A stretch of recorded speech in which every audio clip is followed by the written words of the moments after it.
their final group game against the hosts Colombia. Chile in the red shirts and dark shorts, and as I say, Venezuela in their change strip of all white.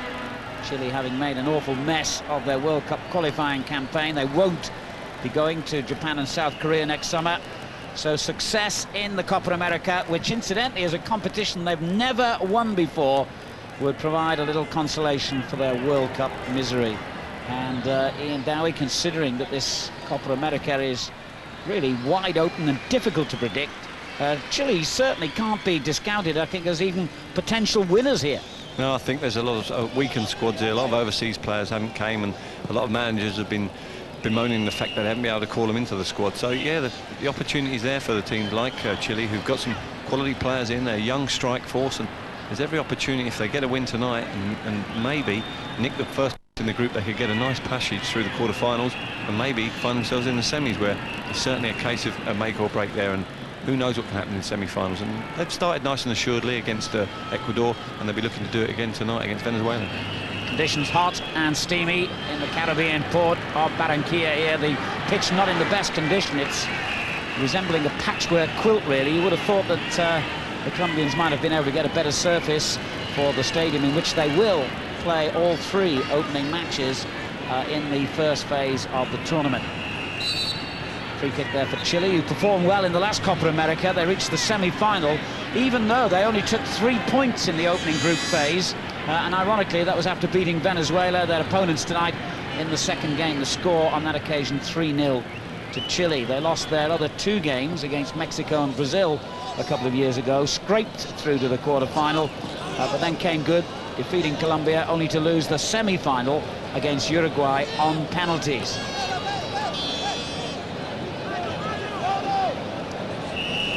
Aldames, and linking with him Villarroel, the number 17. Well, it's going to be a clash of styles tonight. Certainly the Chilean with the back three, and very much pushed on Mauricio Arros and Pablo Gualdames. You know, the boys came in for this first game of the Copa this game, and they'll be pushing really on and hoping to get a bright start against the 4-4-2, although they sometimes play a diamond in midfield of Venezuela. But they've made a couple of changes tonight. They brought Vilma in at left back, right back rather, 22-year-old and very experienced. Martinez in at left back, who played in the Libertadores Cup earlier this year. So they've got some experience in the back four, and along with the young lad Vilma, and you want to see how they'll cope with this very bright and very energetic young strike force of Chile. Arango down the left-hand side looked pretty effective in the opening match, to be fair to him. He didn't really get the necessary support to create a danger. Arros, who plays on Chile's left side, saw a lot of the ball too in that opening game. And here's the little workhorse, if you like, in midfield, the number 8, Osorio, moving it forward quickly. And they get plenty of width in their play, Chile, with the wing-backs, Galdames and Arros, joining every attack. The Chilean team of a couple of years ago was based pretty largely on the squad that had performed well in the previous year's World Cup finals in France. This present squad, of course, is younger, less experienced, and they came into these championships on the crest of the slump, as I mentioned, having lost 5 successive internationals.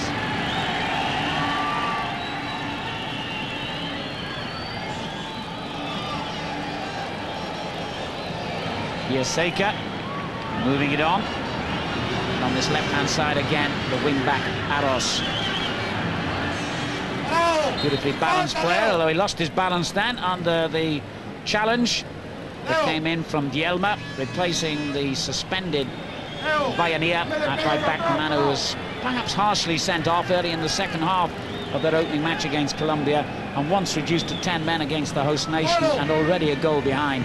Venezuela's slim hopes completely disappeared. They went on to concede a late penalty. Ironically, Bayania's replacement, Martinez, gave it away.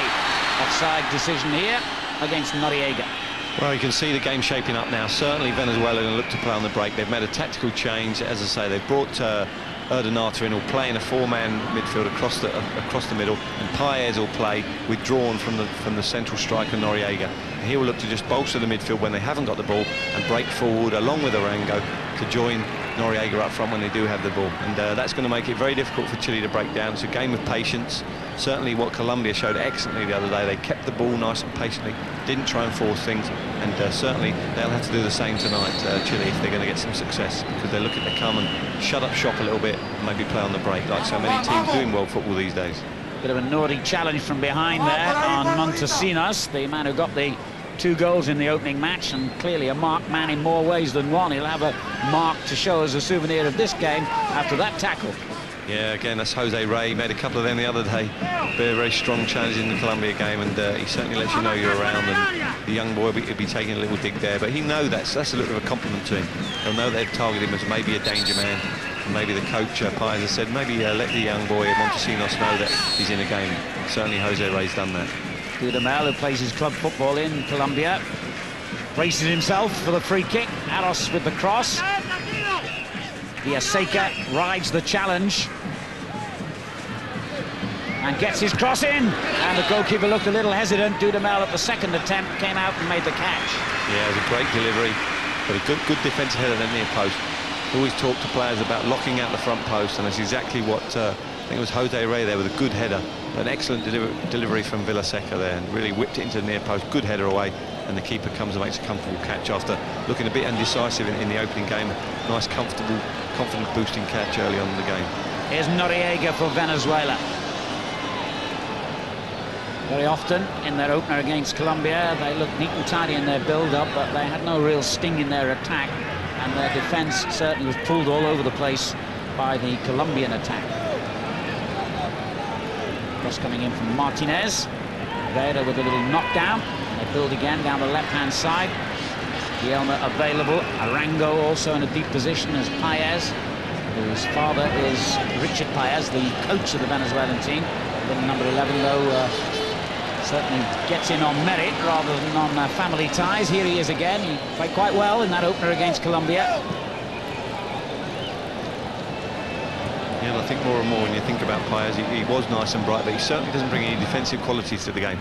And that's why Richard Paez has probably changed it and just juggled the pack, and as a result Rondon's been the one that's left out, and Noriega's got the nod, which is a little bit surprising, because when you're going to play under the cosh, you want a player to be able to hold the ball up, and that's what Rondon did ever so well the other day.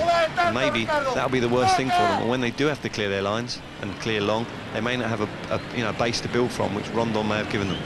Chile themselves making just one change from the team that beat Ecuador. Maldonado, who came off injured in that game, replaced by Galdames, wearing number 19. As Iain has mentioned, 3 changes in the Venezuelan lineup. Villanueva, red carded, he's suspended, couldn't play tonight. Martinez coming in for him. Rojas and Rondon left out in favour of Yelma and Urdaneta.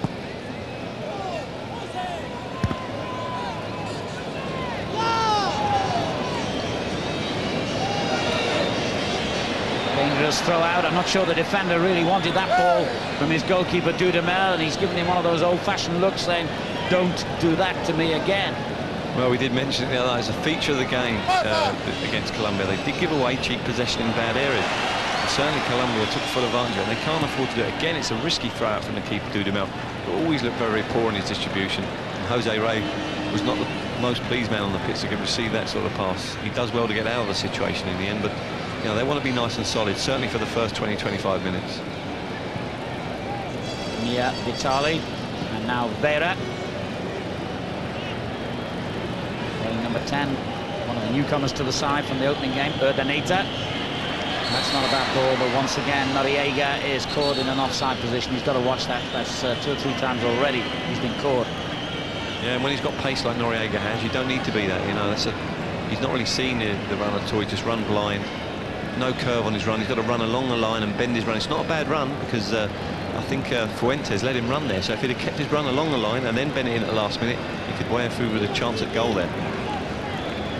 It's a surprise when you think of Chile's reputation and history in the game that they've never won this tournament. They've been in the final 4 times. The last time 14 years ago when they lost to Uruguay, and certainly the bookmakers are finding it difficult to come up with a favourite in this tournament due to the fact that obviously Argentina withdrew, Canada, who were in here as guests, withdrew. I don't think they would have figured in the final shakedown, but there are several countries like Uruguay, for instance, fielding weakened teams. The Brazilians too, who are having a torrid time and lost their opening match. So it really is, I guess, in that respect, the most open Copa America for many, many years. Anyone could win this, and Chile will fancy their chances as much as anyone. Yeah, and although a lot of the players and maybe some of the star names of people at home who won't know are not here, and the trouble is that it makes for a good competition in the fact that you get some young players coming through, and no more so than the Chile side. They've got Messrs Monteniso, Montesinos and Navia up front, who've really proved an exciting partnership. So, as you say, there's always young lads who pop out of this competition. They've got some fantastic technical ability, and sometimes the foreign players or the overseas players not coming really does help the youngsters come through. And as I said, there's got a few under-20s in this team, and they're trying to build for the future. It's very, very important. And although the Salas and Zamorano, particularly Zamorano, have been a fantastic servant, and I think even Garcia, when he was struggling with that 5 and 5, played 5, lost 5, asked Zamorano to come back, he turned it down. So although they wanted him back, it's maybe a new horizon for Chile. Get some young people in the squad, and certainly Montesinos and Navia have done their international chances no harm in the first game. Juan Arango, the left-hand side midfield player for Venezuela, has just been stretchered off, so they're temporarily down to 10 as they face this free kick here. The number 19 Galdames over the ball, but he leaves it, and it was a decent flighty kick too. Comes straight out again to Osorio, whose effort smacked the woodwork. Chile close to the opening goal. I think they may have just struck the post behind it, Alan, but it was an excellent strike. I like the look of him. He's not a bad player. I think he just hits the post behind. Does indeed, yeah. So a little bit not as close as you thought, but certainly an excellent strike from Osorio, and I like the look of him. Tenacious workman-like, but also got good technical ability. Links play very well, very much a continuity player. I did say the woodwork, I didn't say which bit. But certainly I think the goalkeeper would have been beaten there. Dudamel, had it been on target. And Chile have made a confident start here. Osorio, Aros.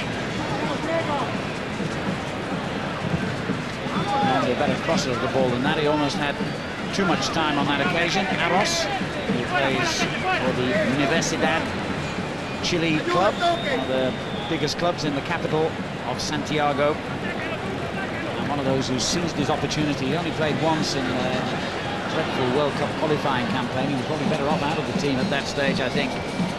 Martinez moving it on for Venezuela. They're all in white, remember, Chile in the red. And 0-0 the score here.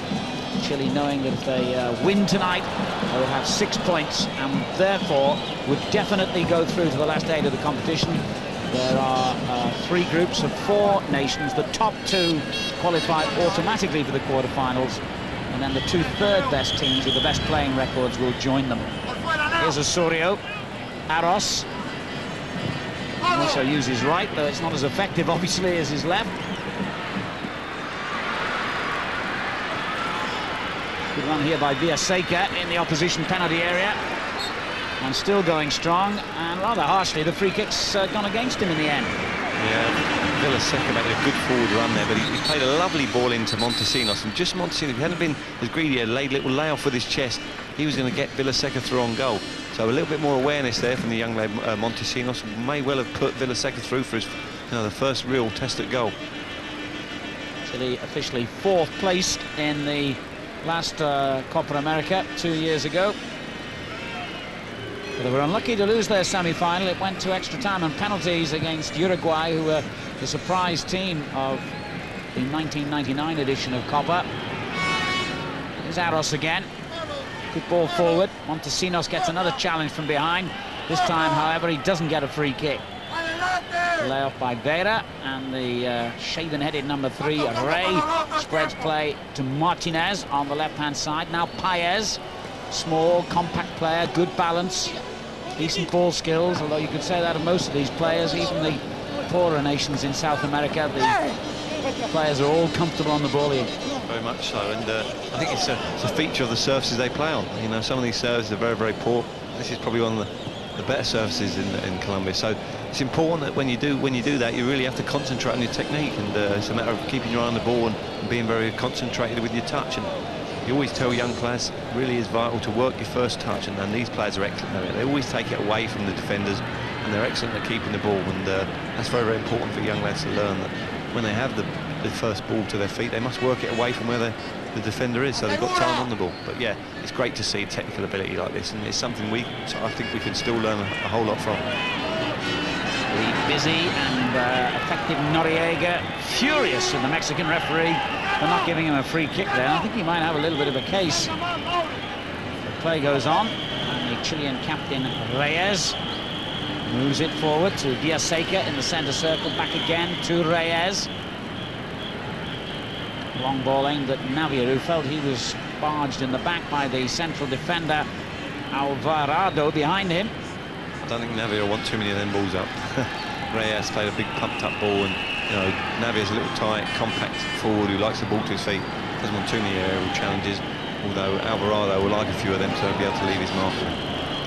Montesinos hits the deck again. Clearly they've decided he's the danger man. Now Noriega, the danger man at the other end for Venezuela. But he'll have to do a little bit better than that to be a real danger. Disappointing that by Daniel Noriega, who plays in Argentina for Union Santa Fe. Virtually all of the players involved in the Copa America this year based in South America. Most of the major stars in the European leagues aren't here for various reasons. A lot officially injured, several withdrawn by their club sides because of all the problems surrounding this tournament, which, let's face it, 10 days ago didn't even look as though it was going to take place at all. But it started reasonably well. Yeah, I think they played some nice, open, attractive football. Certainly the games I've watched have been quite expensive, and I think the people want to see that. They expect some flair and some talent, and it's a wonderful chance here. Again, Montesinos is aware there, a little nod down to Navia's path. That's a great opportunity. But very aware from Montesinos initially to pull off the defender. I think it was Alvarado. Great little run. Again, it's Osorio finds him with a wonderful pass. If he nods it down into Navia's path, it's a possibility of the first goal for Chile. Well, Venezuela started in pretty similar fashion to this as Vera tries a very audacious effort. Well, that turns the memory back to David Beckham at Wimbledon all those years ago. Difference was his went in. Yeah, it's a great strike, but the keeper's not in the same sort of position as Neil Sullivan was that day. And although that's what I'm talking about, the people back home watching this will want to see that, that South American flair, and there has been glimpses of it, certainly in personal ability. Again, great opportunity there from Vera. Tried his skill and was a wonderful, again, executed superbly. A little bit unfortunate the keeper wasn't further off his line. So we've seen a near miss at both ends so far. Arango back on the field after that earlier injury. Good play by the central defender Fuentes. Number 17 is Villarroel. The ball again pumped forward towards Navia. Montesinos, the more physically stronger of the two strikers. There he is, number 15. But a good combination, those two, when you think they had to replace the legendary duo of Salas and Zamorano. That's a big call for anybody. No, it is, and it's good from the coach Garcia to do that. Put a partnership in front. I mean, they're only 21 and 20, or 20 and 23 respectively. Got a lot of ability on the ball, a lot of tenacity. They work hard as a pair, and certainly if they can continue working at international level together, they will get that understanding that Salas and Zamorano had in their good years with Chile. And there's no reason why these two can't become a force for Chile in the future, and hopefully give them a better World Cup campaign next time around. Chile come forward again with Villarroel, and now wearing 19 in the middle of the field for them. Galdames picking out Aros, the left wing back.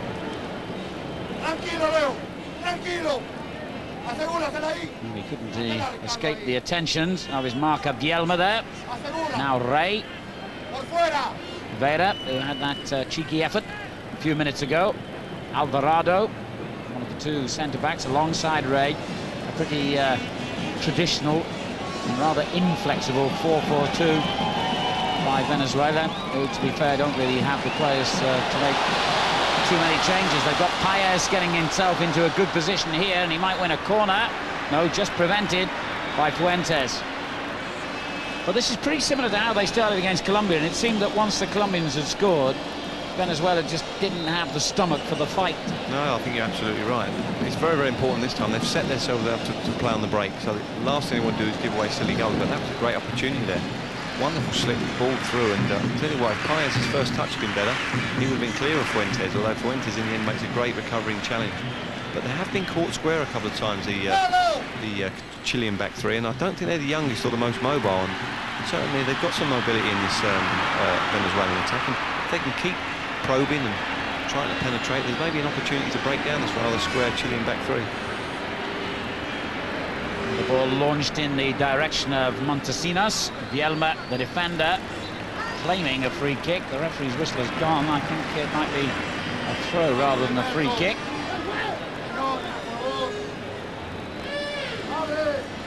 They always tell you never to throw the ball across the face of your own penalty area, but some of these South American players ignore that kind of basic teaching, it seems. I don't think they teach that. That's not in the coaching manual in South America. It's definitely throw it across the goal, because they've done that a number of times. And it certainly brings teams onto you. I mean, when they pass out of the back, it brings teams on, it opens up the pitch for you, allows you to pass, and sometimes drop that longer ball into your front man. So it's a good tactic if you make the pitch big when you do have the ball. Raised clearance. Picked up again by the youth back, Leonel Bielma, who plays for Estudiantes, not the famous Argentine club of the same name, but Estudiantes Merida in Venezuela. And Richard Paez, the coach, a lot more vocal on the touchline than he was in the Colombia game, where he seemed to rather like his players fall into a trot when they went a goal down. Noriega hitting the deck here, and it looks as though the referee has decided. That's a definite sending off for me. It's incredible. Noriega's clear on goal. And you did mention referees earlier on. I think they've been rather lenient. We've seen a couple of penalty appeals in the last game, and this is a clear penalty. Noriega takes it away, he takes both his legs, nothing on the ball, he's clear through on goal. UEFA rulings, it's got to be a sending off, or FIFA rulings, it's got to be a sending off. Well, I think the referee might have hidden behind that old clause that maybe there was another defender on the cover. I agree with you. To me, that was an absolute straightforward red card. The challenge just outside the penalty area. I'm not sure it would have been a penalty kick, but it certainly should have been a red card rather than a yellow there for Fuentes. Well, you're talking about decisions changing the game. I mean, that's definitely going to change the game. All of a sudden, Venezuela with an extra man could have really gone ahead. But we did mention the back three of Chile being so square. I said that they're playing too square because of the age in the team, you know, and the age in that back three. Fuentes is 30. They don't want to make runs in behind, so they've got no depth to them. And one ball through, good run by Noriega, and he's through on goal. And really, the referee's made a very, very poor decision there. I think it's, it should be a sending off, and it's only right for Venezuela because they've started brightly, and they've had probably the more probing opportunities in this first 20-25 minutes. Well, I guess underdogs across the world will tell you that you never get any favours from referees when you're one of the teams who are expected to lose, and I'm sure Venezuela will be feeling pretty grieved with Senor Alcalà's decision here, but maybe some good will come of it for them if they can get a strike on target here. It looks as though it's being lined up possibly for the centre-back Ray, or maybe for the left-footed Arango, the midfield player number 18. Did say Arango, he looks the most technically gifted player. Certainly Ray likes it. I think he scored a few goals for his club, and he took a free kick the other game against Colombia and just hit it into the side netting. So he has got some ability and got some goals from set pieces. But I like to look at this Arango, and you'd like to see his left foot in action here. And we do, but it was a little bit too casual almost from Arango, and easily dealt with. And well, there's one of those little football injustices, if you like. It could have been a goal, it could have been a red card, it might even have been a penalty. It turned out to be nothing in the end, and Venezuela don't really get what they deserve out of that incident. Certainly don't, but sometimes you don't get what you deserve. But Paez, I noticed, has changed from being the suit and tie manager the other day into the tracksuit this time, and sometimes coaches maybe feel if they're more vocal, a bit more in the frame, and get their tracksuit on, tracksuit manager if you like, that helps a bit, and it sparks the lads off, and maybe that's what Paez is thinking, and it certainly seems to have brought a bit of reward from him. He's certainly being vocal, and the team are certainly much more bubbly going forward than they were the other day, and they look a bit solider. I have to say, what I do think is making them more solid is Leonel Velma at right back. I think he's done an excellent job against Mauricio Arias, Arias is very much in the fore. I think he stopped things, and here he is breaking forward here, but he's looked nice and solid. Looks very composed for a 22-year-old. There again is Beira. The ball just wouldn't run kindly there for Urdaneta. So Chile fortunate to get it back. Villarreal down the right-hand side for them. Coming up to 25 minutes completed here in Barranquilla, in Chile's second match of the tournament. Same for Venezuela, of course.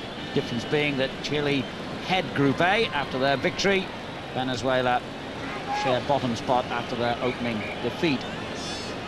Why defenders do that? I mean, there's absolutely no reason to give away a foul there. Navia's going absolutely nowhere, and I think it's Wilfredo Alvarado just runs into him back, pushes him over.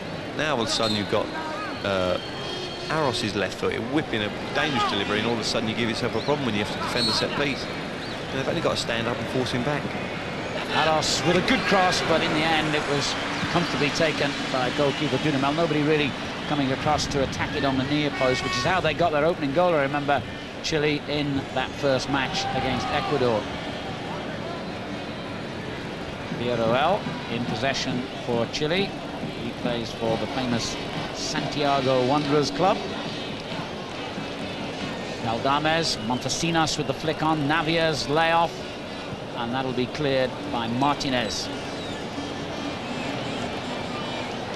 To say you'd expected Chile to be a lot more confident in their possession. They've not really passed the ball around as well as they can do. And especially after the result they had against Ecuador, who were coming in on a great bit of form.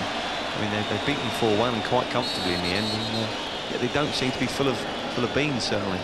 And they did start slow. I wonder if they'd rather do this. You know, they don't need to go out and chase the game. So they're letting certainly Venezuela come onto them, which is a bit surprising when you consider you'd expect Chile to chase the game. Maybe with a win tonight, that could possibly secure them maybe playing a third-place team in the next round. Moises Villarreal, the player who was injured there, it was a very good block by the defender as he was shaping to shoot. Such a good block that not only was the ball cleared, but Villarreal felt the full force of it here. It's a good challenge from Alvarado. Him and Jose Rey have been a real mainstay of that Venezuelan defence over a number of years, and he does do a very, very solid defensive job, although they were very much exposed the other night against Colombia. They've been a bit more solid, so you have to say that you have to give Richard Paez a bit of credit as a coach. He's gone for a little bit more defensive formation, get some bodies behind the ball, everyone retreat over the halfway line, certainly, and leave Noriega up front. And Chile have found it difficult to break down. If anyone looks more likely to score, it's certainly Venezuela at this point. Villarreal stretch it off. And the referee, I think, is just going across here to retrieve the ball. Yes, the ball boys have taken a tea break.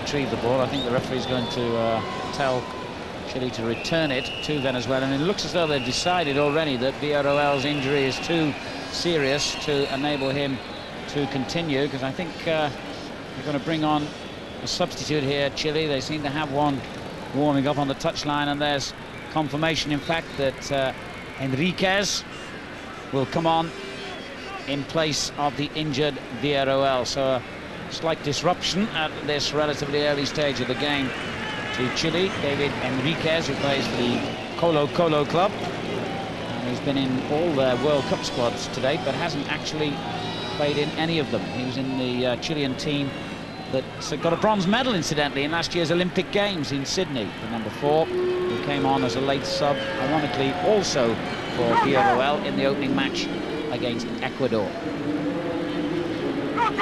Aros. Gray in no problem at all getting that back to his goalkeeper Dudamel, with plenty of air on the ball. Yaseca moving it on to Galdames down that far side, and now to the new man Enriquez.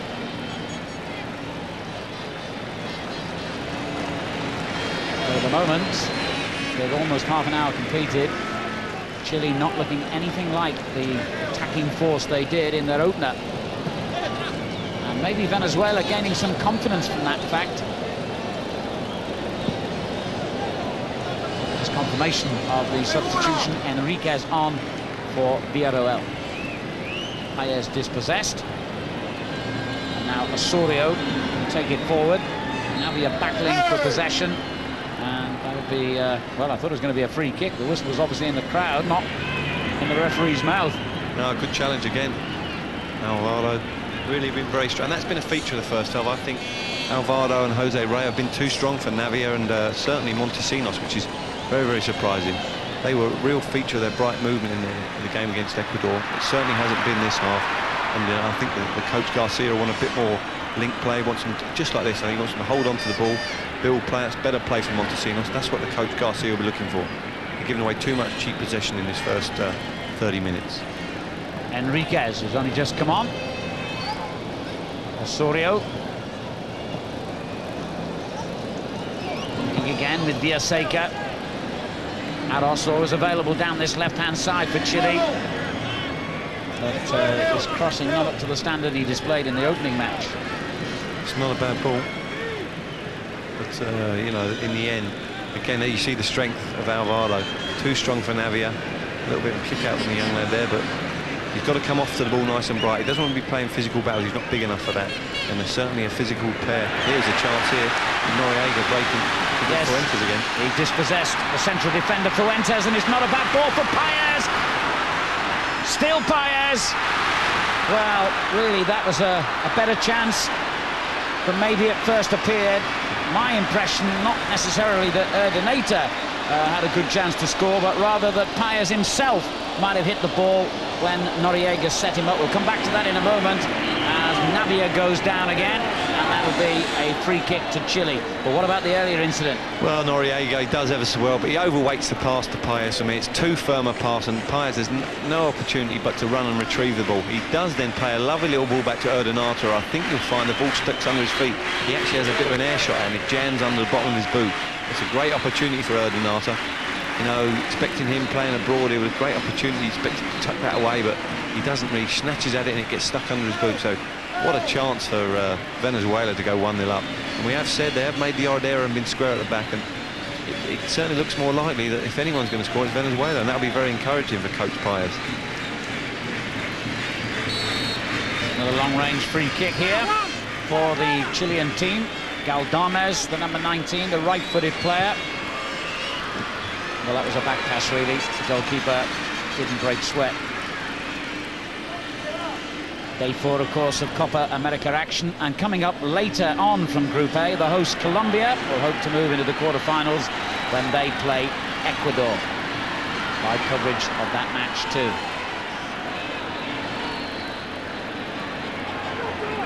Still goalless in Barranquilla, same stadium that Colombia will be appearing in later tonight. And a bit frustrating, I would think, for Chile and their coach Pedro Garcia up to this point. Venezuela very much their equals. Yeah, I couldn't agree with you more. I mean, there's a number of things when you look at your side, and when Garcia looks at performance of the first half, he'll think, has the defence unit been nice and tight? Certainly not. They've been cut too many times by one through ball. They've made some defensive errors. Secondly, have they secured possession up front? Certainly have not done that. You know, particularly Navia and also Montesinos been brushed off the ball too easy, and therefore the midfield have had no chance but to join in. You know, they're trying to join in and play off, but they can't. And what happens with midfielders, if the ball doesn't stick up front, they won't keep running and join you. And that's what's happening. They've been very, very pedestrian. No one's been running beyond. You know, and that's very important if we're going to build. If Chile are going to build a offensive platform, they've got to get midfield runners beyond the front two. And that's got to start with the front two of Navia and Montesinos securing the ball, like there. That's exactly the classic example. Navia comes off, secures possession. As a result, Galdames runs beyond and nearly gets the ball to feet. Enriquez going down.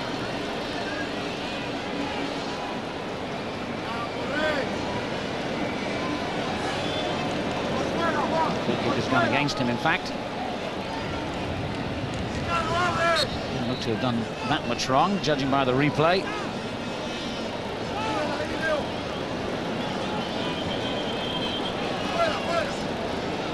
Dudamel takes the free kick. Good firm clearance by Fuentes. The central defender is on a yellow card, the only caution we've had in the game so far for that earlier trip on Noriega that might well have produced a red card. Now Vera, challenged by the opposite number 8, Osorio. Here's Paez, got a real low centre of gravity. But exciting little player to watch. Ricardo Paez, son of the coach. There's Aros again for Chile. When you think about this first 35 minutes, apart from, I think it was Osorio's shot that hit the back of the net there on that piece of woodwork you mentioned, they haven't really had an attempt on goal, and that will be the disappointing thing for Garcia. He will think that against a side like this, as you say, probably one of the, well, probably the weakest side in the Copa America, they haven't created any chances. That's one, because Venezuela have played very, very well, and they've kept the ball for a long period. But two, Chile haven't been inventive enough, and that will disappoint Garcia particularly. Foul there on Martinez, Elvis Martinez. I wonder who his mom and dad used to admire in their youth in the world of popular music. Elvis Martinez rolling around a little bit like the King used to as well in Jailhouse Rock, but I think he'll probably recover at the side of the stretcher. Plays for the Nacional Táchira club and helped them to win what was a record-equaling 5th domestic title in the recently completed season.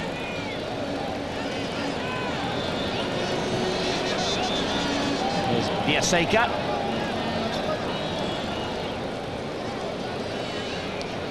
Good hold-up play by Osorio, who's dumped unceremoniously by Urdaneta, the referee allowing advantage.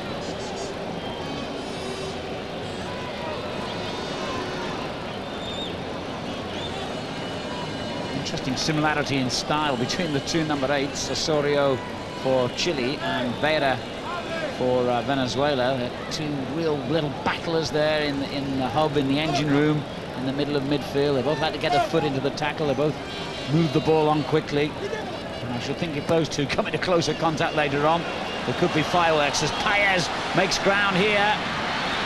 Another theatrical dive that would get 6.6 from the Russian judge, I think. Absolutely no need for either. It's actually a good tackle from Gualdames.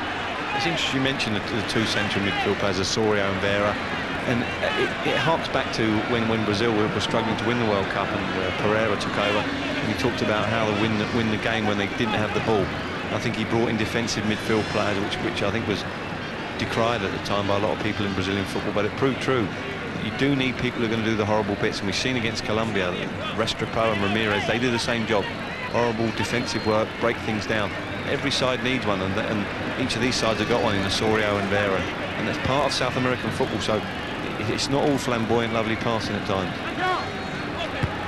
Surprise, surprise, Paez made a miracle recovery when he realised he was getting a corner. In fact, Al, I think I played with you in a charity game. I remember you rolling a bit like that, and that was just when you passed the ball. Well, that was just in the bar later. Here's Paez again.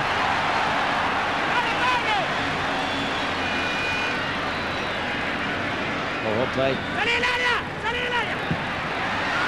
Oh, that was probably a little bit closer than it first appeared as it flashed across the goal. Certainly, goalkeeper Vargas looked very calm as he saw the shot from Mia Vitali go wide. Again, another one of them young lads, Paez, you know, Vitali.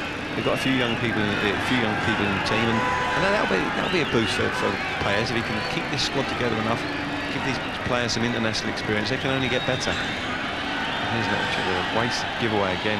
Chile have been very careless in possession. Arango. Oh, good play by Urdaneta.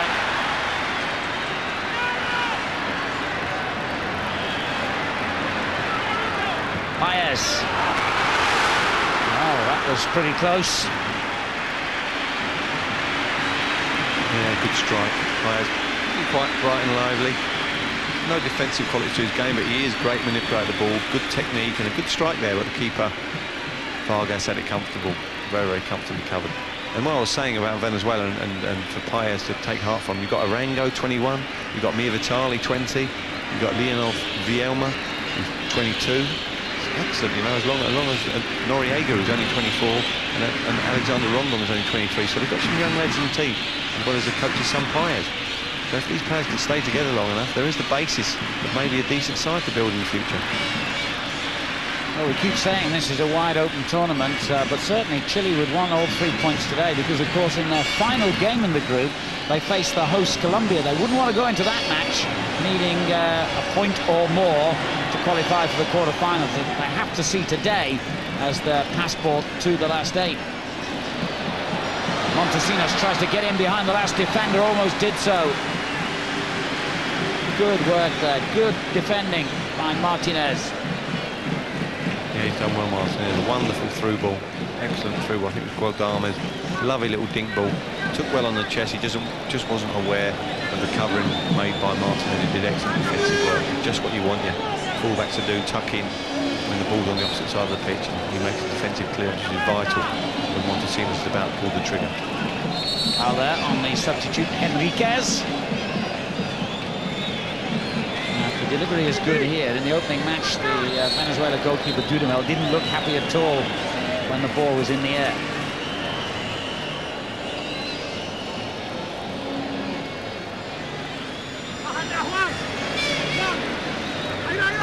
They've got some big men to aim at, including Villaseca. But well defended. Dudamel didn't have a problem. His defenders took care of it.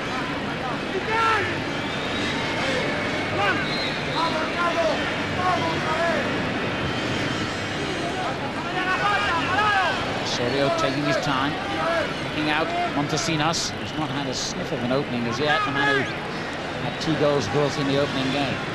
Good cross by Enriquez. Oh no, he wasn't actually. He got a little bit too much air on it. The ball certainly flies hard in this atmosphere. Picks up a lot of pace, swerves a lot. We've seen that already in the opening games. So we're yet to see the trademark free kicks and the fantastic delivery from wide areas you so expect with the South Americans, and some of the delivery's been very, very poor, and again there, very, very poor delivery. Miles over the back, giving absolutely no chance, especially when you mentioned earlier how dodgy Dudamel is on defensive crosses and dealing with the high ball. Martinez getting forward, looked like a block. That's how referee Alcalá saw it as well. Direct free kick to Venezuela, who really, I think, have been the more impressive of the 2 teams in this first half, and it wouldn't be at all out of place if they go in with a lead. The stadium rapidly filling now in anticipation of the appearance of Colombia later. But the fans here, real football enthusiasts, will be enjoying this game as well, especially if the underdogs can win it.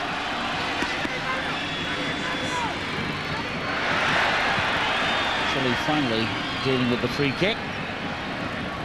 Is better. I think after Chile's performance against Ecuador the other day, no one could quite believe how poor they'd done in the World Cup qualifiers. But on this performance, you could see they look a bit dispirited in this first half. Although they're still on level terms, which probably has a lot to do with the referee's decision not to send Fuentes off as much as anything. Here they are, caught again. Noriega exposing Fuentes, who this time makes an excellent challenge. It really was an important tackle with Beneta, and in the end Fuentes has to knock the ball behind for a Venezuelan corner. Only got a late call-up into the squad as well, Fuentes, the usual centre-half. Vargas, who plays for Regina in Italy, one of the many European-based players who didn't make it here. Colombian colours, much in evidence in the crowd now. 4 minutes remaining in the first half.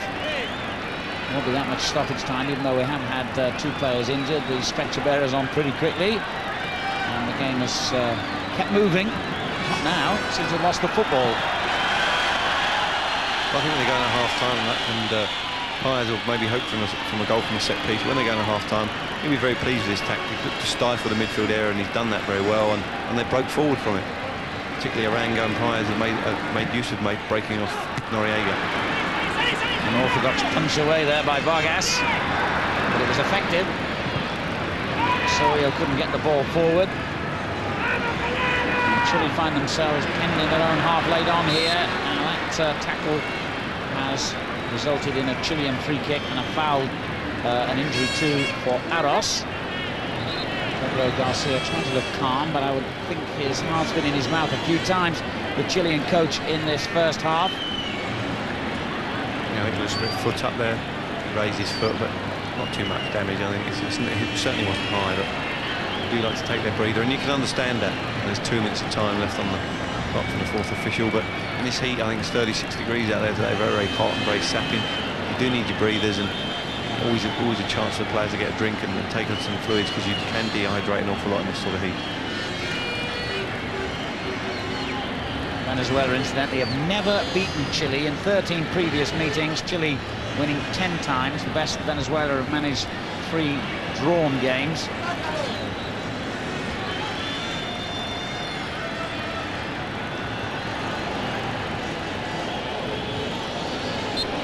Another challenge from behind. They don't take any prisoners when there's a tackle to be made, these Venezuelan defenders. Now Montesinos.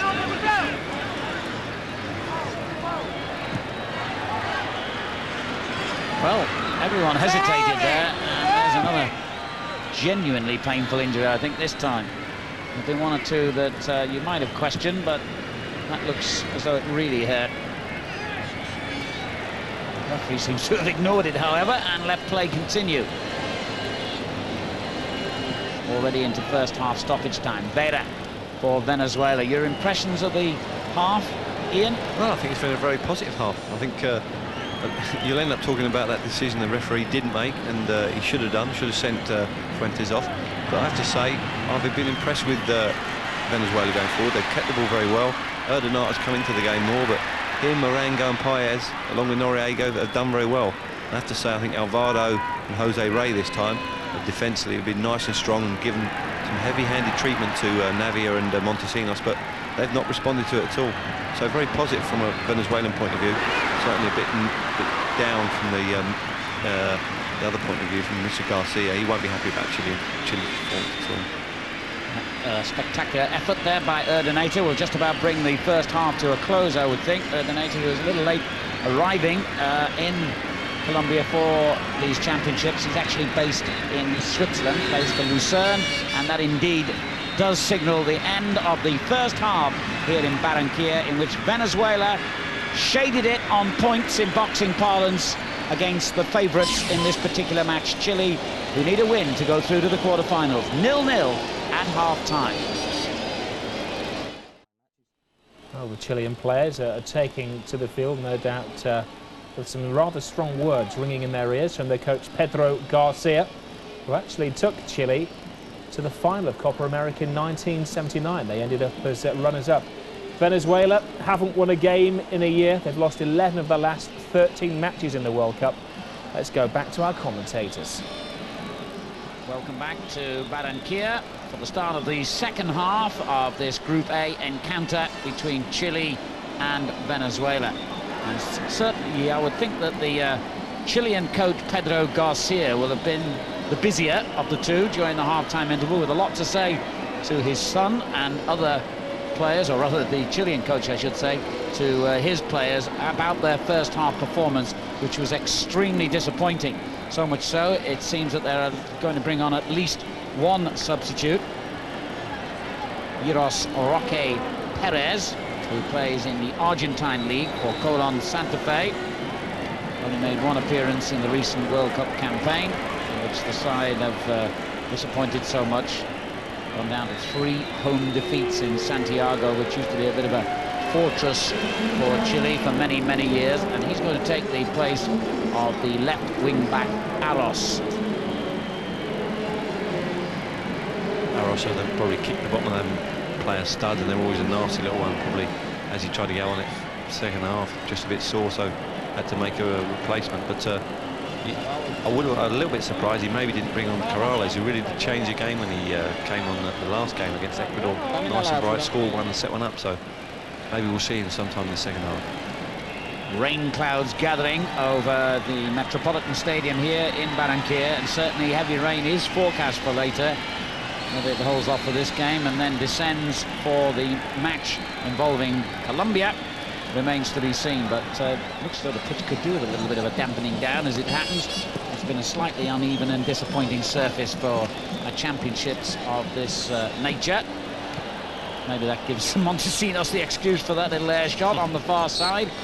For a player who scored 2 goals and looked lively throughout in the opening match, he's been a bit disappointing in this one, as we confirm Eros Perez replacing Mauro Aros, presumably going into a similar position.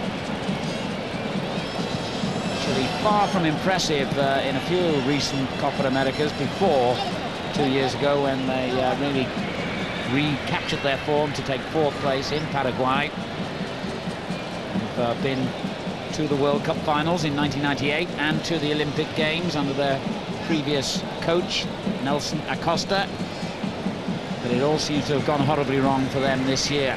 That's why their performance against Ecuador was really such a surprise in the opening match, but they seem to have reverted to type a little bit here tonight against Venezuela and can't get their rhythm going, particularly in the final third of the field.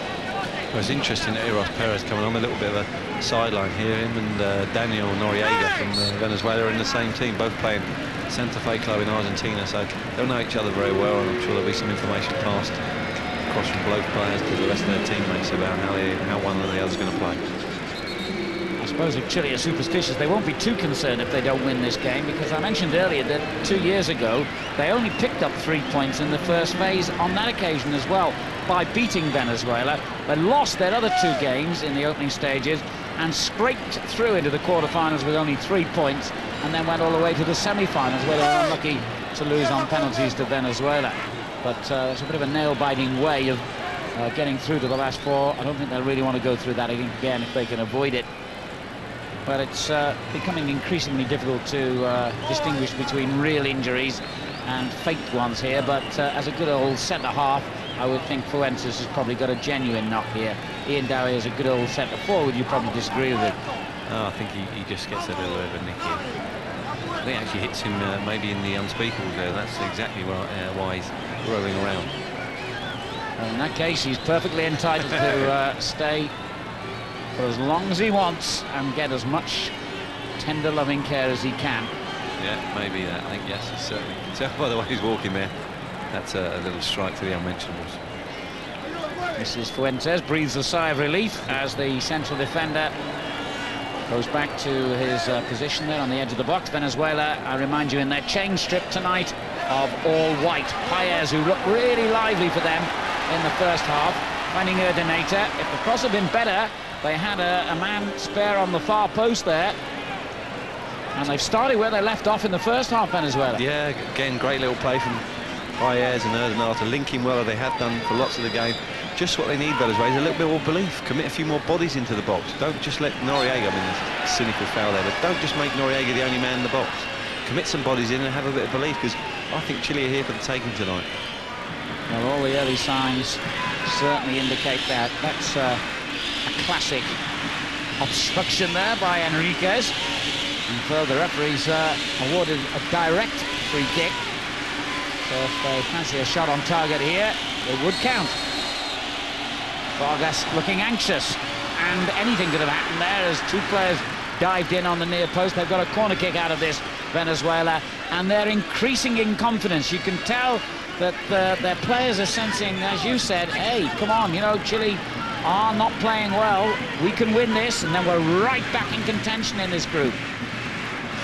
If Venezuela were to score the first goal here, we really would have a game on. I mean, Coach Paez would be absolutely furious there. I mean, near Vitale, they've just had an excellent delivery into the box, which Enriquez has done ever so well to head away. And there, they get a chance for corner with another chance delivery. He takes a short one, which Noriega makes a hash of, and allows Chile to come away and gain possession. Well, they're certainly getting support, Venezuela, from the Colombians in the crowd here, who quite clearly would love to see Venezuela pinch this one, as Chile would be regarded as their main rivals in Group A, obviously. Incidentally, winning this group is certainly something to aim at, because the Group A winners will play one of the third-place teams in the quarter-final, whereas the runners-up, of course, will have a therefore tougher match against the winners of Group B. So that's something to consider, and both Colombia and Chile will be going all out, not just to qualify, but to qualify as winners of Group A. Well, there we see the first time Montesinos tonight gets a bit of brightness. Wonderful left foot that he showed the other day with that long-range effort. This is a magnificent effort. Look at the movement in the air. It's the first time he's really livened up. Again, he took it out, tightened the byline, worked past the defender, whipped a great shot in. And that's something more that Coach Garcia will want to see from the young Montesinos. As Arango throws a shot that almost found the net. Well, it's getting better this game, and Venezuela are getting better. Enriquez for Chile. They've got to get their ideas together now. They haven't started well in this second half, but Montesinos has got into a threatening position here, pulled it back for his teammate Navia. And then as Osorio hit the deck, Venezuela for one horrible moment thought they might have conceded a penalty. Now the game is really opening up. Yeah, just when, I mean, Montesinos, a young lad, but he really needs to work on his bad foot, his right foot. Here's another one, a speculative attempt. He gets through on there, but he's just not confident to whip the ball in with his right foot there. Delays too long, then tries a little poke with the outside of his, I think his left boot, and gives David Navia no chance. Delays too long, but if he'd had a right foot, he could have strode on and whipped a lovely ball across the face that maybe Navia was there to tap it in. Definitely not hesitating to call for the stretcher whenever he sees someone rolling around like this. I think that's Violma on the ground there. Yeah, the player brought in after the opening day defeat, Violma. That's a good decision from the referee. He is onside, just about. I think it's Jose Rey playing him on the inside, in the central position there. He's clear through on goal. He whips a good ball in. There's a great chance for Chile to go into the lead against the run of play. And as you say, Owen, the game is really opening up now. Well, the stadium rapidly filling, I suspect mainly because the match involving Colombia is not that far away now, but they're really getting involved in this game. The fans, stadium that holds about 50,000, it's right about two-thirds full at the moment. The wave sweeping around the stadium. But it's creating a good atmosphere in a game that is getting better. Still no goals, though, as Galdames moves it out to Enriquez. Yet another of those injudicious challenges from behind, and yet again, it's on Montesinos. Giving away too many free kicks, Venezuela, for their coach's liking, I'm sure. There's absolutely nothing in that.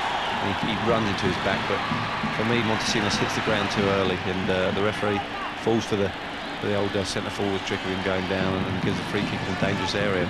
As I say, we're yet to see these trademark South American free kicks. Maybe this is the time. Goalkeeper Dudamel lining up the wall. 4, he wants in it. If he fancies himself, Montesinos, for that left foot of his. Either him or Galdames again. It is Montesinos. Oh, well, that was unorthodox, to put it mildly, by the goalkeeper. He kept the ball out, and it doesn't really matter how you do that, but you won't find that in the goalkeeping technique coaching manuals. Well, it's woeful goalkeeping. I mean, he's really got to his body. I mean, what is he doing? He's not even trying to catch that there. We have said Dudamel has got... It was volleyball, that wasn't it? It was, yeah. Some eccentricities, but as you say, more adept on the beach there with a pair of Speedos on, doing that sort of thing. However, it's kept the opposition at bay, and we're still waiting for the first goal in this game. Vera on that right-hand side. Vitali joining in the attack. And the ever dangerous Noriega. You get the feeling if he could get away, here he is, the number 7. He won't get away this time because the free kick's gone against his team. But Noriega looks like the player who could punish any lapses in the Chilean defence. Almost did in that first half. You did feel that Chile couldn't play as badly again for a whole half, and they have started a little bit brighter. I wouldn't say they played fluidly, but there's certainly a bit more spark about them, a bit more enthusiasm, maybe because Montesinos has started to come into the game a little bit. Yes, this is a decent little spell for Chile in the red jerseys, Venezuela all in white. And a dangerous looking ball, but again the goalkeeper, rather more orthodox fashion this time, responded well. Well, at this point in the game, both teams are clearly going for the win. There's nothing negative about this match. It's good to see. Obviously, victory absolutely essential for Venezuela to keep them in the competition. Well, he's done it again. He's a strange old mix, this keeper. Helps to keep your eye on the ball if you're about to clear upfield. Here's Noriega. Going well again, Noriega. Ordinator's with him. He tries the shot, didn't really catch it. And Ordinator's furious.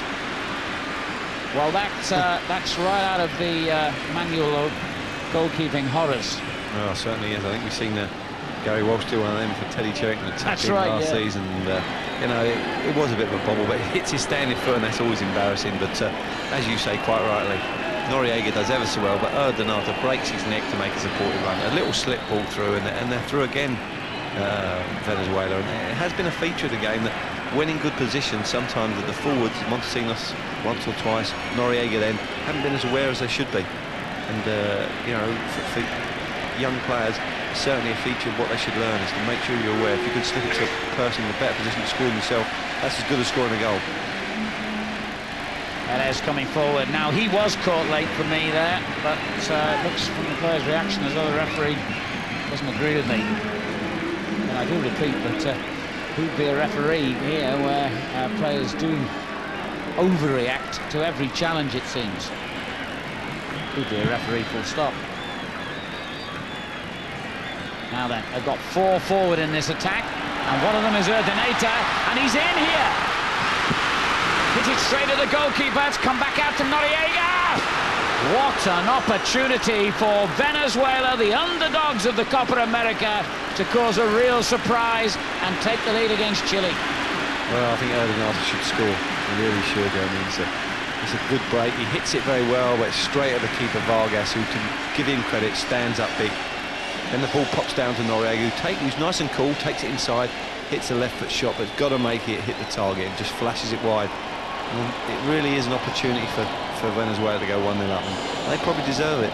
And now they wake up call for Chile, but it doesn't seem to stir them into life at all at the moment. They do look lackadaisical at the back. Yeah, how many more warnings do Chile need? They have reverted to type today. This is the Chile that's been so disappointing in the World Cup qualifiers, rather than the Chile that started so brightly in this Copa America. Ordinator gets across in front of the defender again on the near post, and so close once more to a goal. In fact, it was Arango this time who came in from a deep midfield position and won the header, but knocked it wide. Well, I think it's Arango the first time. I think the other chance is Arango as well when I look at it. But there's a great opportunity. Really, just got to get a glance on it. Good ball in. Noriega's starting to call them all sorts of problems. He's doing what Rondon did the other day, securing possession. Great delivery in. As we said, Arango gets across the front of Fuentes and should maybe hit the target. Well, Venezuela are getting closer and closer to a goal here, and Arango is really enjoying himself out there at the moment. Flashes of brilliance from him in Venezuela's opening match, and he's looking even more impressive today. Yeah, he's certainly come to the fore. And the more I think about it now, on that left foot of his, when he gets clear one-on-one with the keeper, you expect him to pick the target, pick a corner out in the target. Don't just flash it. He's got plenty of time. The keepers stand up big, but the keeper's certainly in the centre of his goal. And I think Arango blasted it, hit straight at the keeper. The keeper knew nothing about it, although did stand up big. Wonderful opportunity. Noriega was another chance, but sometimes in secondary chances, always get bodies behind the ball. First chance was the one for Arango. Should really have hit the target in better position and scored a goal. Well, that was a rather foolish challenge there by Beira. He's given away a free kick in a dangerous position here, and I wonder if he's going to live to regret that. Well, the clouds that we saw scudding around the stadium have now opened, and it's raining pretty hard here in Barranquilla. If I was Mr. Montesinos, I would pitch this ball just like a good bowler would, just make a Yorker just in front of this keeper and see what he does with it. Well, he'll probably head it away this time. It's just about the only thing he hasn't tried yet. He could still have to do something, and does it in a pretty boring fashion this time. He just dived down, picked the ball up, like goalkeepers are supposed to do. That's got into him. Here's Martinez. Good ball forward. Arango has to switch the play to that far side. Not a good ball this time. And with an hour gone, this match is really in the balance. Chile, after their 4-1 opening day victory against Ecuador, have found Venezuela, the theoretically weakest team in the whole competition, a very tough nut to crack today. And it's the Venezuelans in their all-white chain strip who've been the better of the team, and certainly who had the better of the scoring chances so far. And again, I think Coach Parry is just adjusting the system a little bit at half-time and allowing Arango to push further forward in advance of Paez and Donato. And it's reaped dividends. He's had 2 opportunities to score, and certainly one of them should have been hitting the target and certainly hitting it, in them corners of the net. It's very important that when you're through there, it's that cold, cool, calculating head. Don't just blast it. Pick one of the corners out, and that would have been a wonderful start to the half of Venezuela, and then we really made Chile come out and make a game of it. Martinez for Venezuela. Vera. A decent game in midfield, the number 8. So too has Paez, who laid it off there to Rey, the central defender. Space is opening up again for Noriega. Surely he'll score! Offside. Joy quickly cut short by the linesman's flag. Good spot, Iain. And good decision too. He's definitely offside. He made 2 earlier. He didn't need to make a run. Again, I think it was Fuentes, held a very square line. Yeah, I don't know. It's not offside. It's definitely not offside. And again, the luck of the green, or the rub of the green, hasn't gone with Venezuela. Sending off, they should have had in the first chance. Definite, clearly onside. Good finish from Noriega. Cancelled out because of a two eagle-eyed linesmen. Montesinos has a shot that's blocked and eventually cleared by Alvarado. Well, 2 poor decisions by the officials have prevented Venezuela from really underlining their superiority in this game. Well, you can just see it coming now, can't you? You can see Chile getting a goal against the run of play. They certainly looked the brighter, been much more inventive than Chile. Looked more appetite for the game, which has been surprising. Chile haven't shown the appetite that Venezuela had for this game, and you can just see something happening here when Venezuela conceding a sloppy goal, or the keeper maybe Dudinel making one of them characteristic errors of his. And that would be such heartbreaking for Coach Paez, because he set out a nice solid formation, and they deserve to be winning the game at the moment.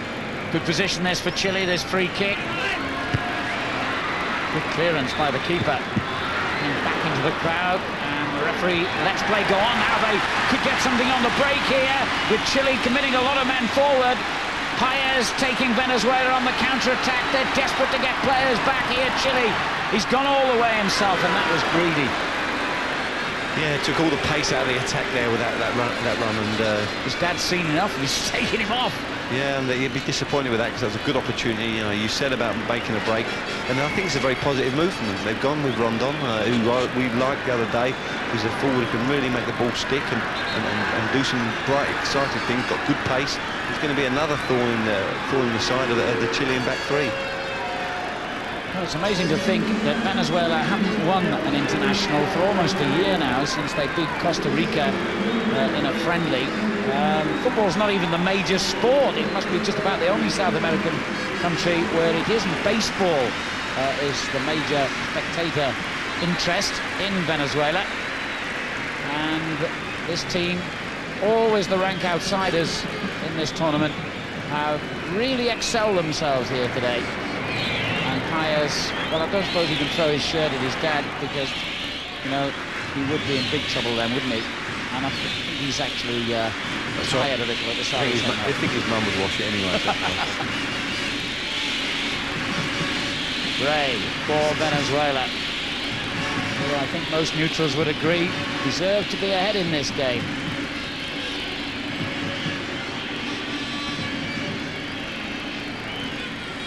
And in they come again, and immediately Rondon involved.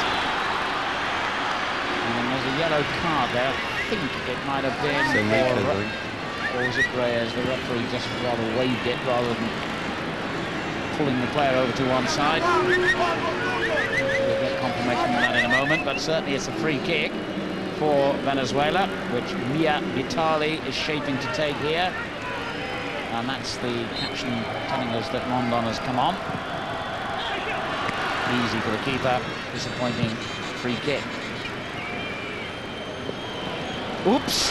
Ray has miskicked, and Navia gets in behind him. Well, he made up for his error there, the defender. Just about. Yeah, he did. I think it was a foul. Actually, Navia was blown all over him, but he stayed nice and strong. It would have been a shame for Jose Ray, because him and Alvaro have been outstanding against Montesinos and Navia. And then there's confirmation it was Enrique's booked for that rather ambitious challenge. Two players cautioned in the game now, one from each side.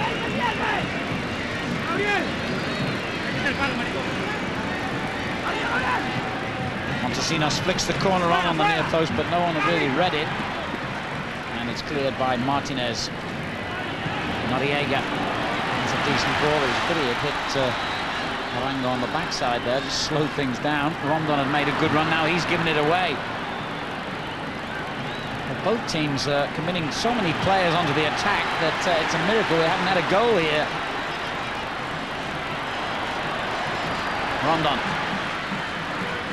Noriega. Back it goes. And pulled back into the 6-yard box where there was real danger for a moment till Villaseca came across to clear. This time it was Erdogan. I think this is half an opportunity. I think it's a good strike on this. Good play from Rondon and Noriega linking up well. Slides him through, and it's a good opportunity. Change now for Chile. Osorio is being replaced by Rodrigo Valenzuela, who is also a substitute off the bench in the opening match against Ecuador. Yeah, I think I'll do Erdogan an injustice there. It was a very, very tight opportunity, very, very difficult to get a shot on target, and the defender was marking very closely.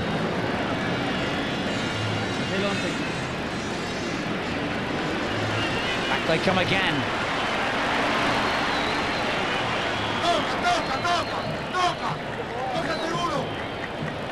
Good ball from Noriega.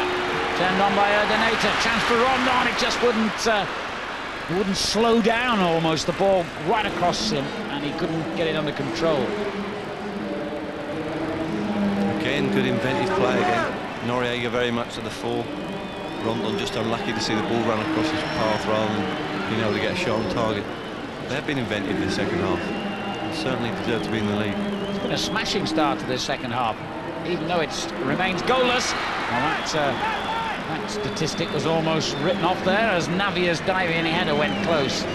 It's a good ball in from Perez, and again, where's the marking in the Venezuelan defence? I mean, they've been nice and solid, but between Alvaro and Reyes, they lose little Navia, who gets a good header on target, or doesn't get it on target, but should do. Gets himself clear in the 6-yard box, should really work the header a bit better and make Mr. Dudinel make a save. Well, a draw here would put an interesting slant on things as well. It would keep Venezuela's hopes of qualifying alive, because remember, in the 14 groups, even third place can get you through to the quarterfinals. Yeah, and certainly with Ecuador conceding them 4 goals, they'd be in the box seat to get that third place if they got a victory against Ecuador. With Ecuador playing Colombia, of course, almost immediately following this game. Here's Navia. Villaseca lost control, battling hard to win it back off Rondon, battling too hard. Gumira. And Villaseca's feigned look of innocence didn't work. I don't know why Rondon turned around. They looked like he was clear of Villaseca there. Yeah, he lets the ball run and turned around to remonstrate with Villaseca for a little tap on the ankle. This would give a lot of encouragement for Coach Parry. As I said, they're a young side, and with Rondon on, it makes them even younger now, although Parry has obviously gone off. You know, they've really played some nice, attractive football. I do worry about the defensive qualities, and that's what I'm saying, that you could always see them concede the goal. But, you know, they've been nice and solid today. And it's nice to see, because they do play a very, very attractive and open and expensive game. And in Arango and Urdanata, Paez and certainly Rondon and Noriega, they've got bright, inventive, attack-minded players. And they've certainly been very much to the fore in the early stages of the second half. Well, I'm quite certain that Venezuela would regard it as a real triumph if they got even a point out of this match, because they traditionally finish bottom of whatever group they're in. unusually with no points, but they certainly deserve a draw at least here. As we all know, you don't always get what you deserve in football or life. Here they come again, Venezuela. Arango trying to shape up, plays it out to Noriega. Oh, did he win a corner, or had the ball already crossed the line? Let's see what the referee's decided here. Corner it is. Yeah, good play again. Arango, nice left foot, plays the ball in behind. Noriega very sensibly just tries to pick it off, nick it off Reyes and gets the corner. 20 minutes to go. And for a goalless draw, which is what we have at the moment, a very entertaining match.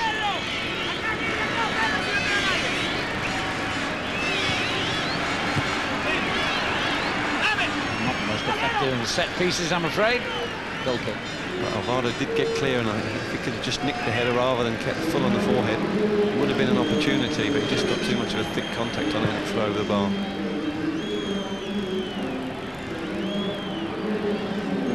What a disappointing night for Montesinos, the star of Chile's opening 4-1 win against Ecuador. He's been completely ineffective tonight.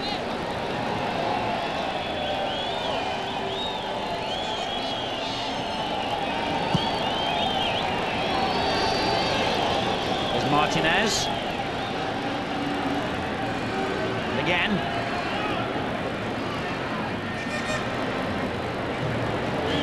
Get the verdict on the throw. Don't forget, coming up later from this same group, Group A, we have the hosts Colombia against Ecuador. Colombia hoping to secure their place in the quarterfinals by taking 3 points from Ecuador. We'll see that game, which kicks off at half an hour after midnight. As Arango goes forward again for Venezuela. Noriega couldn't work the ball through to Rondon. Coach Parry will be a little bit concerned about. I was saying they must get more bodies forward. Now they're almost giving too many bodies forward at times, and they get caught and exposed on the break, which would be heartbreaking for Coach Parry after the work he's done in London. And he certainly won the tactical battle for me with Garcia. He certainly made a plan that's made it very difficult for Chile to get any flow or pattern to their play, and they've struggled to play any fluid football.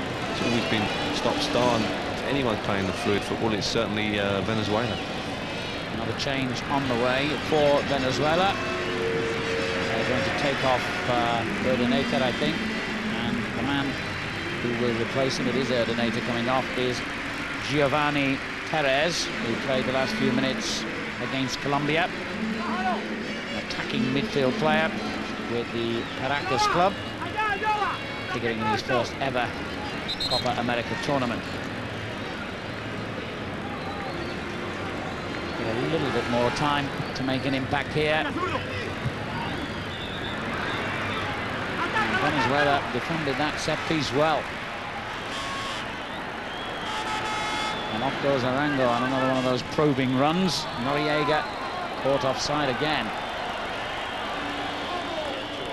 Too often he's been done that, but I have to say, Arango is an exciting talent. I think you need to leave him in this free role, to be able to float around and pick the ball up where he likes to. When he does do that, he's very, very effective, got good left foot quality. And again, there's no real need for Noriega to be caught offside there. Now there could be some danger here. And the referee saw that as a foul on the substitute Valenzuela.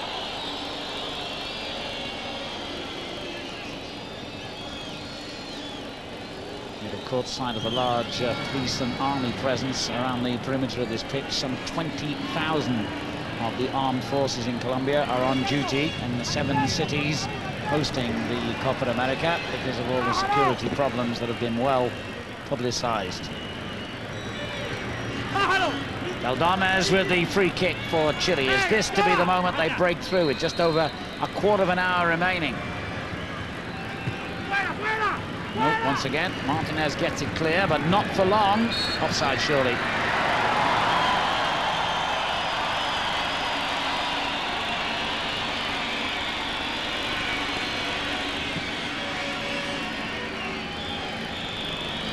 And As we see again, that spectacular kick there. They've given the ball away in a dangerous position and get it back just as quickly there. Venezuela almost gifted Chile an opening. But Vera comes on strong again. Good ball down the right-hand side. Now they've got a man over on this left-hand side. Can they get the ball to him? No offside this time. And Rondon earns a corner. Again, good play by Perez. Breaks down, cuts inside, slips a lovely ball to Rondon, who gets the corner. And, you know, the pressure's building. In the last 15 minutes now, Venezuela have got to make sure they're nice and solid when they lose position. Get bodies behind the ball, which they've done all day, and keep being inventive around the box. Something's got to break for them. Not immediately from this corner, however, but it's kept in play. Rango's cross, and again easily dealt with by the Chilean defence, and that was a rather late and high challenge on Valenzuela, and indeed the referee has produced a yellow card for Mia Vitali. Yeah, again, I mean, the one thing, Coach Parry is absolutely furious with Arango. I mean, for his quality, he should be able to miss out the first man on set piece, and then he gets the ball back, does exactly the same again, especially when you're committing bodies forward, and probably Alvado's run 50 yards upfield to get his head on the ball, and all of a sudden he's got to run 50 yards back when they clear from what is an absolute nothing corner. Aldames switching it down the left-hand side to Perez, who couldn't win the race with the ball, as we get confirmation of the yellow card for Mia Vitali.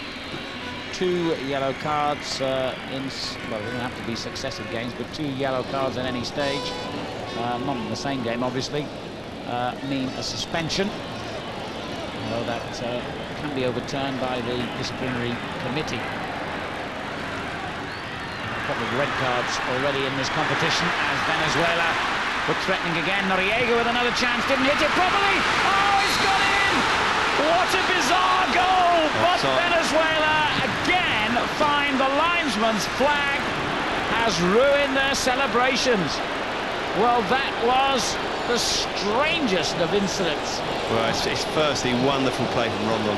He turns the defence inside out. He squares it back for Noriega, who misses the shot straight to, I think it's Arango, who deflects it, and it's actually an excellent attempt at a save from the keeper, Vargas, but it just crosses the line. Obviously, he was in offside position. Well, what more must they do to get a legal goal now, Venezuela? They really have played exceptionally well here today and looked particularly sharp in this second half.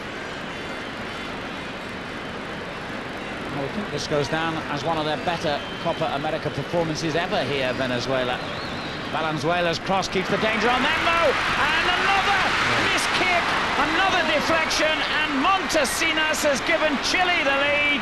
He becomes the leading scorer in the competition, and wouldn't you just know it? A deflection at one end, no goal for Venezuela. A deflection at the other end, Chile are in front. This game could be so cruel. He did say sometimes you don't get what you deserve, and if anyone doesn't deserve a goal, it's Montesinos. I mean, him and Navi have been very, very poor in this game. I mean, it's a half-hit cross from Venezuela. It's nothing, absolutely nothing. It somehow falls to him. He misses it very poorly off the chest of Jose Rey, and the keeper can't get to it. Despairing dive by Dudamel, and it breaks the hearts of Coach Paez and all the Venezuelan team, because they deserve more than a point out of this game. I mean, how unlucky can you get? Nothing Rey could do about it, although he'd be disappointed with the marking. Dudamel has absolutely no chance. Well, that's one for the committee to decide. Is this a goal for Montesinos or an own goal by Rey? What do you think, Ian? I think it's a goal, but then I'd be biased. I think if you take the attempt at goal, it could go in. Looks like it may go in the keeper's left-hand corner. Ends up with deflection in the right-hand corner, but you can't see any way back now. For the way the luck's been riding, sometimes they just don't get the rub of the green. They certainly haven't had it tonight. And I did say that I was worried that Chile would probably nick a goal against the run of play, and that's exactly what they've done. One thing I will say, it's very, very poor marking that a slow ball like that gets to Montesinos. When he's there, again, it's on his right-hand foot. It shows no technique, really. He hits it very poorly. If it on his left, you expect him to score straight away, but because it's his right foot, he hits it woefully. But when your luck's running, your luck's running, and that's his third goal in the tournament, and certainly becomes a top goal scorer. And he slips over and everything. I cannot believe that. Coach Pyers must be absolutely devastated. Well, can Ray rather make up for it by scoring at the other end? He had a good effort, but not good enough. Well, Chile now are 10 minutes away from a place in the quarter-final of the Copa America. They will become the first team to clinch a place in the last 8 if they hold on to win this match, and Colombia could follow them by winning in the match that follows this on the pitch in Barranquilla, and they take on Ecuador. And that could just effectively kill off, I suppose, Group A in terms of the leading positions. Well, what do they say? They say sometimes that good sides win when they're playing badly, and I'm not sure that Chile are a good side, but you know, you have to know. Here's the opportunity. He's not offside. He's clearly not offside. He's clearly not offside. The second disallowed goal for not being offside, and the linesman, the referee between them, conspired to make sure that Chile win this game. I mean, he does ever so well. You can see he's clearly not offside. Good, bright thinking from Arango, and for me, that's a perfectly good goal. Well, the endless debate about whether linesmen are best placed to judge offsides has got a little more ammunition as a result of that decision and the earlier one in the game. See, that's for me where I think the technology can be used. I think whether you call it the third eye, the second referee, you can use technology there, especially at this when it's that important. You know, the game stopped anyway. There's no reason why they can't take a quick look at it. Yes, it was a goal. No, it wasn't. It was offside, and everyone's happy. And there can be no question about it for me. But yet they still, FIFA seem very slow to be able to embrace new technology. They're talking at the moment, aren't they, FIFA? It's only a proposition about having 2 extra linesmen to be in the final third of the field to decide whether the ball, for instance, crosses the line on those kind of controversial incidents.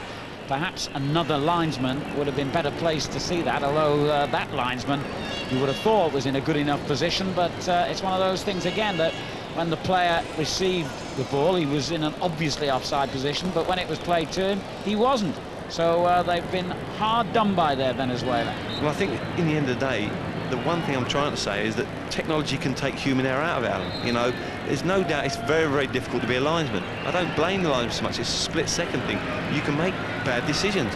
And when you get the opportunity when plays stop to refer to technology that can actually show you absolutely spot on what's the right decision, I think FIFA, whoever happens to be, should use it.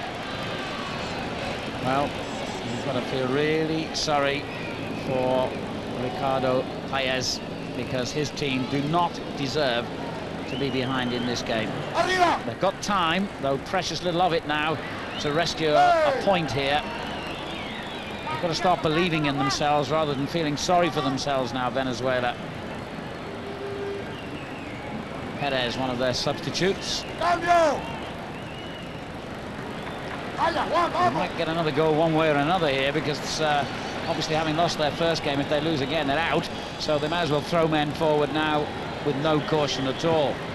As the substitute again, Perez has a long-range effort this time.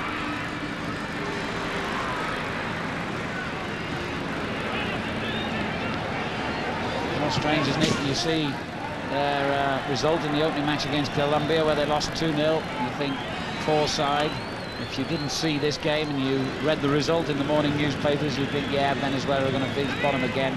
But it hasn't actually been like that, has it? No, it hasn't. I think, to be fair, when you look at their results, although they've not had the best run, I think they've drawn 2, lost 2 of their last 4 before they came in here. And I think there's been signs of some recovery after, I think, Parry took over in Pastoriza. So, you know, Coach Parry, I think he'll be, when he looks back on this, you know, and reflects on it, he'll be very, very pleased the way the team played. You know, again, there's certain areas he can tighten up defensively, but attacking-wise, they were very, very bright, and there's some hope for the future here. You know, they certainly don't deserve to lose the game tonight, although they have. You know, that's something you can reflect on with them. You know, he's blooded a lot of youngsters, 3 or 4 certainly in their early 20s, and that'll stand them in very, very good stead for future Copa America. And they can still get something out of this, and that seemed to take a wicked deflection en route as well. And the Chilean goalkeeper Vargas had to be on his toes here. Well, I'll tell you what, it's an effort from Vielma. It certainly is a cross, I think, but it nearly catches Vargas out of the near post. But not out of it yet, Venezuela, as we move into the last 5 minutes.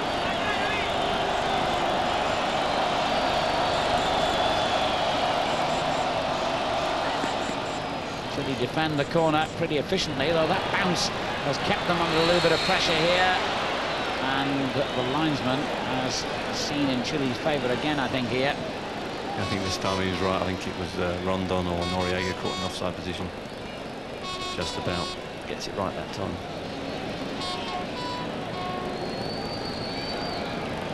It just shows you when you consider, you know, I think Venezuela 112th in the world as a ranking, but yet they've got some good players, and against the Chile side that, you know, I think if any of the European teams come up against Chile, they expect a very, very tough game.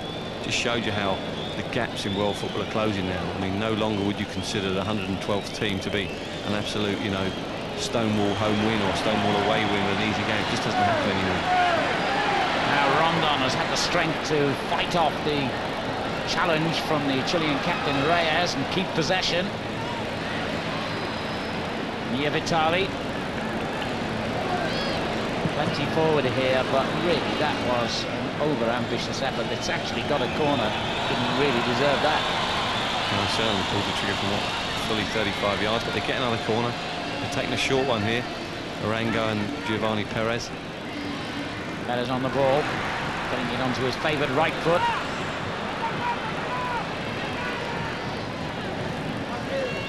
And that shows you how much Coach Garcia wants the win. He's got Montesino back defending on the far post, and that's how it becomes difficult now for Venezuela. Chile will get bodies behind the ball. With what, 3 or 4 minutes left? It's much easier for them to play keep ball and, you know, use the outlet, take free kicks like that, easy free kicks, and just eat up the clock. It's going to have to take something special for them to get another goal, and you know, you do feel bitterly disappointed for Venezuela.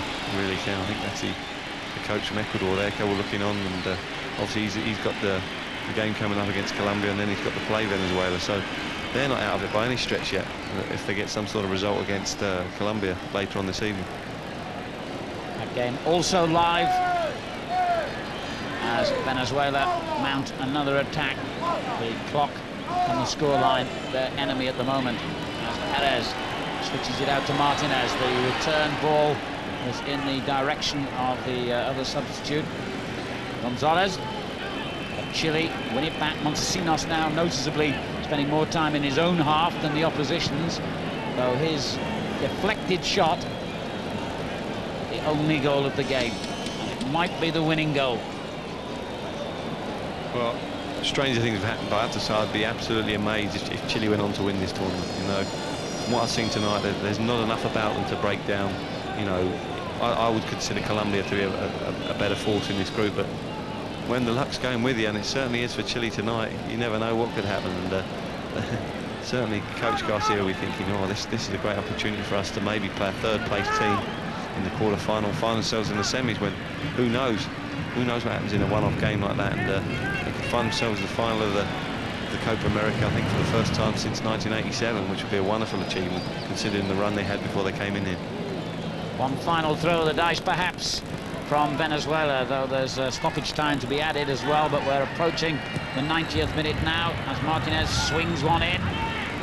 Come back out to Vera, who cleverly sets himself up for another long-range effort when really they would have been better just keeping the ball. Yeah,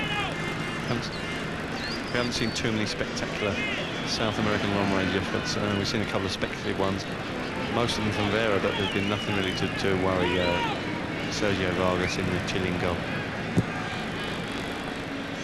Keeper not taking the goal kicks, probably more to do with a little bit of time wasting than anything else.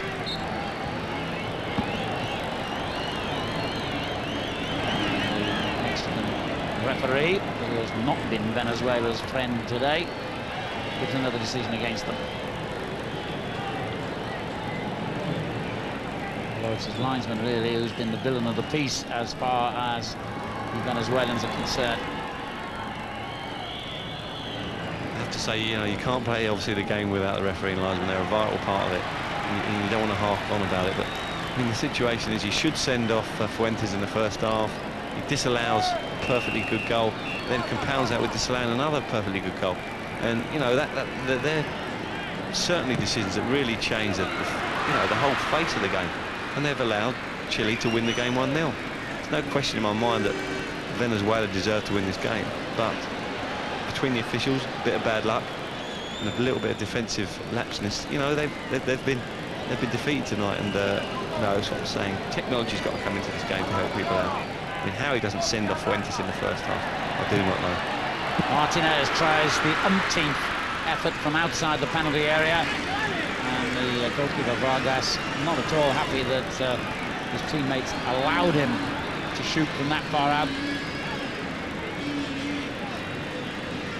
Into the 2 minutes of added time here. And you still see all those lovely little touches, little displays of skill and technique on Venezuela on a far from true surface here. Well, I think he's been another one of the bonuses for Coach Parry tonight. Lionel Velma, he's been absolutely outstanding at right back. Really did a great job against Mauricio Aros in the first half, and has come in, showed some lovely technique, been a good solid defender, and you know he's one that again for the future. And keep harking on about this, but that's what they've got to take heart from this. They've got some young lads who've really got a future in the game. You know, Arango, you know, Rondon, Noriega, Paez, Vielma, Mia Vitali in midfield. So you know, there's a good base of the side, and if they can get some young defenders coming through, some strong lads to keep a nice strong defensive unit, there's no reason why they can't do better in World Cups and certainly compete on a more level playing field in future Copas. Time has almost run out for Venezuela to get their just desserts in this game. Chile are now just seconds away from making it 6 points out of 6 in Group A and winning a place in the quarterfinals. They will be the first team to qualify for the next stage of the competition. And here's the man whose deflected goal has given them that little bit of daylight. Montesinos with the layoff. Now Enriquez takes it into the corner. That's enough. No justice at all in the world at times, certainly not in the world of football. Venezuela didn't get anything they deserved out of a match they probably ought to have won, but have ended up losing here in Barranquilla against Chile by 1-0. Chile through to the quarterfinals.